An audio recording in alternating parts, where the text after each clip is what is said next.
HRTC की इन्होंने बात की, वो तभी मैं कहता हूँ कि बीजेपी कई ग्रुपों में बटी है। एक राजेंद्र राणा है जो रविंदर रवि जी के भारतीय जनता पार्टी के ब्लॉक के प्रेसिडेंट है और अभी भी बीजेपी के सदस्य है, उनकी जगह है। और दूसरे विजय अग्निहोत्री जी के दोस्त है जिनकी जगह है।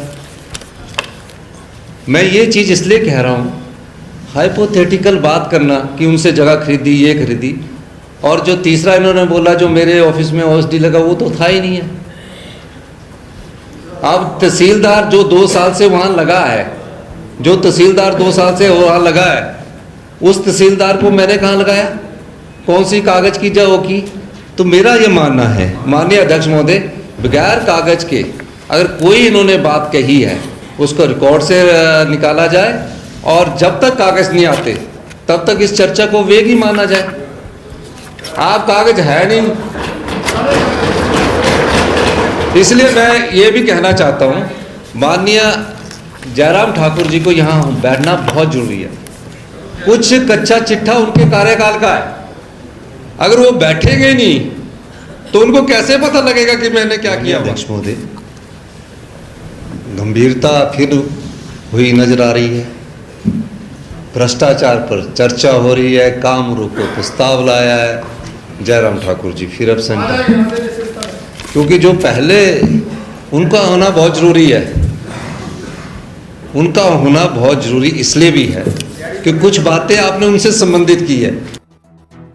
विपक्ष वैसे तो गंभीर नहीं है, लेकिन फिर भी बलवीर वर्मा जी ने एक स्वीपिंग स्टेटमेंट दे दी कि आपदा में घोटाले हुए। मैं चाहता हूँ जिन लोगों को गलत अगर मकान मिले हैं और आप मानते हैं कि तो 7 लाख रुपया मिला है, तो आप भी वहाँ के विधायक हैं, आपका भी ये दायित्व बनता है कि आप पूरी लिस्ट अभी यहाँ रखिए ताकि हम उसकी इंक्वायरी भी करवा सकें।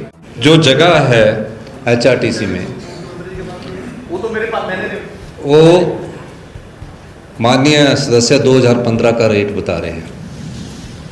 उस समय जो 2015 में जो रेट था उसका कंसिडरेशन जो लॉ बोलता है सबके समय से चल रहा है, एक होता है कंसिडरेशन अमाउंट और एक होता है एक्चुअल अमाउंट।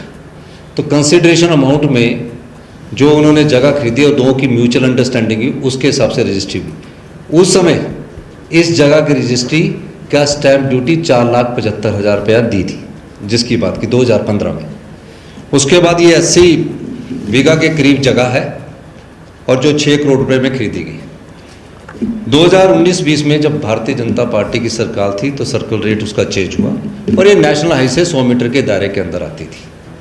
नेशनल हाईवे के 100 मीटर के दायरे के बाद इस जगह का जो रेट पड़ा वो सर्कल रेट उस समय के हिसाब से 1251 रुपये पड़ा, 1251 रुपये पड़ा। और अगर NHAI की गाइडलाइंस को भी देखा जाए उसके हिसाब से ये 2 गुना रेट बनता है। तो 2 गुना रेट होने के बाद इसकी अमाउंट हुआ 6 करोड़ कुछ लाख रुपए, 80 कनाल का रेट हुआ।